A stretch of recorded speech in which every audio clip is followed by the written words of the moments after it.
Hey guys, Sebastian here from greenmusicproductions.com. Now before we start, I just want to let you know that as I stated in the previous video, I'm currently working on a full Cubase 8.5 tutorial.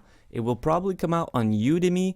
The only thing is I wanted to release it this summer, but I had a lot of contract this summer. I had a crazy schedule, so it will be a little bit later, but stay tuned for more updates on this full Cubase 8.5 tutorial that I will be releasing. I'm really excited about this, so yeah, stay tuned for more info about the release date.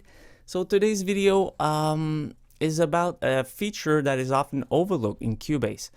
So let's say you have a vocal track or an instrument track with either silence or breath between the parts, and you want to remove them. Usually what you would do, you would go for a gate. You would load a gate and try to tweak it so it works well. The only thing is sometimes you have a verse then a chorus, and the vocal is not as loud in the verses than in the choruses, so you have to automate the gate, but you don't have any visual reference. It's hard to see what's going on. You have to listen to it all and make sure it works everywhere.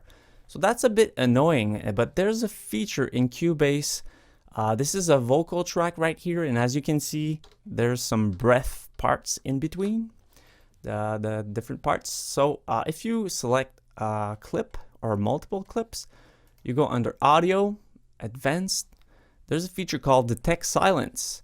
Right now I have a keyboard shortcut assigned to it. I don't know if it came like that by default or I assigned it myself. As usual, if you want to assign a keyboard shortcut to a certain feature, go under File, Key Commands, and you'll be able to do that there.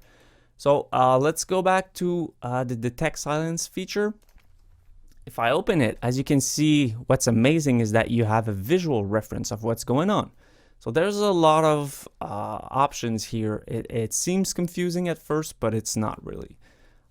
First of all, there's a threshold, kind of like a gate, where you decide where you want the silence to start and when you want it to stop.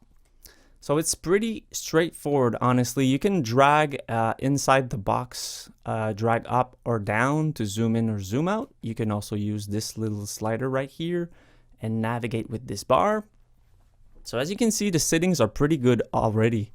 I just set the threshold really fast, and you can see where it will remove any audio from my track. And what's nice about this is that it will affect the track directly, so I will see it on my track that there's no audio where there was breath noises in my track. So that's pretty good. So as I said, you can use the threshold to make the magic happen. It's similar to a gate, and you can link or unlink the open threshold and closed threshold, so that's really useful. You also have a minimum time open and a minimum time closed.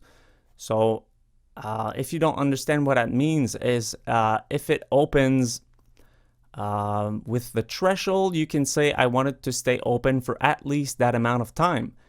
And same thing for closed. So that's really useful if you're getting small parts like this right here.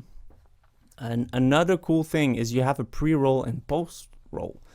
So let's say a part like this where you can see that the threshold is pretty good, but I'm losing a bit of vocal performance right here. I can set a post roll, and as you can see, the line is a bit closer to the real end of the part. So you can set that if you want to make sure you're not losing anything. Same thing for pre-roll.